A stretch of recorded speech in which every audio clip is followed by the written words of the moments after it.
ఏంటి అమరావతి బిల్ అయితే పాస్ అయింది. సో అమరావతి రాజధాని మీద మీ అభిప్రాయం ఏంటంటే? ఇప్పుడు ఆంధ్రప్రదేశ్కి రాజధాని అమరావతి శాశ్వతంగా ఉండాలని చెప్పేసి 12 సంవత్సరాల నుంచి దాని నిర్మాణం జరుగుతూనే ఉంది. మధ్యలో 5 సంవత్సరాలు జగన్ వచ్చిన తర్వాత దాన్ని పక్కన కంప్లీట్గా పక్కన పెడితే మళ్ళీ గవర్నమెంట్ ఫామ్ అయిన తర్వాత దాన్ని డెవలప్ చేశారు. ఎన్నో కంపెనీలు వస్తున్నాయి, ఎంతో అభివృద్ధి చెందుతుంది. దాని ద్వారా ఎంతో మంది పిల్లల భవిష్యత్తు బంగారు భవిష్యత్తు అవుతుంది. అయితే జగన్ గారు కొత్త కాన్సెప్ట్ తీసుకొచ్చారు, మావిగన్ అని. ఇప్పుడు జగన్ గారి కాన్సెప్ట్ ఏంటంటే ఎలక్షన్స్ ముందే ఉన్నాడు, 33,000 ఎకరాల భూమి కనీసం ఉండాలి అమరావతికి, మేము సపోర్ట్ చేస్తాం అన్నారు. ఎలక్షన్లో ఆయన గెలిచిన తర్వాత ఏమన్నారు, 3 రాజధానులు వస్తాయన్నారు. ఆ దెబ్బతో 5 సంవత్సరాల పరిపాలన తర్వాత 11కి పడిపోయిన తర్వాత మళ్ళీ ఉన్నారు అంత పెద్ద అంత అమరావతి ఎందుకు, ఒక 500 ఎకరాలు సరిపోతుంది కదా అన్నాడు.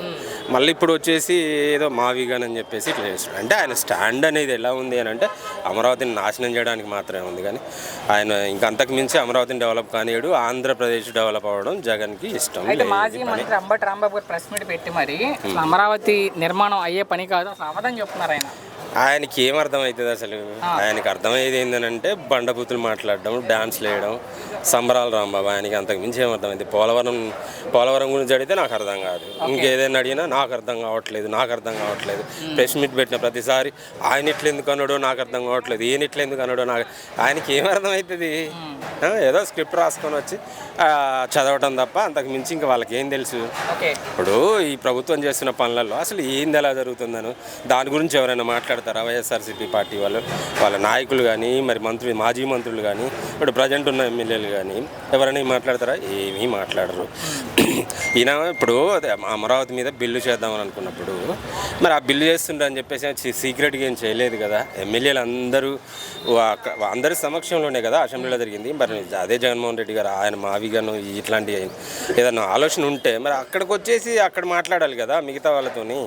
ఆయన 11 మందితో వచ్చి 124 మందితో మాట్లాడి మా ఆలోచన విధానం ఇదని చెప్పాలి కదా. ఆయన ఒక్కడు ఎక్కడ కూర్చొని ఏదో ఆయనకి ఇష్టం వచ్చిన 4 ఛానల్స్ పెట్టుకొని వాటి ముందు అందులోంచి ఇందులోంచి అది తీసుకో ఏంటది? ఒక రాష్ట్రానికి 5 కోట్ల మంది ప్రజానికానికి నిర్మించబడుతున్నారు రాజధాని గురించి అసలు అంత మాట్లాడడం అంటే మరి ఆయన రాజకీయ సమర్థత, మరి ఒక మాజీ ముఖ్యమంత్రిగా చేసినప్పుడు ఆయన మాట్లాడే ప్రతి మాటలో ఒక హుందాతనం ఉండాలి, ఒక గంభీరంగా ఉండాలి తప్ప ఏదో రోడ్డు మీద సామాన్యుడు మాట్లాడుకునే మాటలు మాట్లాడితే ఇప్పుడు ఆయన మాట్లాడిన మాటలకి సోషల్ మీడియాలో వచ్చే కామెంట్లకి, ఒక మాజీ ముఖ్యమంత్రి మీద వచ్చే కామెంట్లు, మరి నువ్వు మాట్లాడిన దానికి నీకు వచ్చే రిజల్ట్ ఎలా ఉందనంటే కామెంట్స్ని చూస్తే అక్కడ కూడా అర్థం చేసుకోండు. ఆయన స్టాండ్ ఏంటంటే మాట తప్పడు, మాడని తిప్పడు.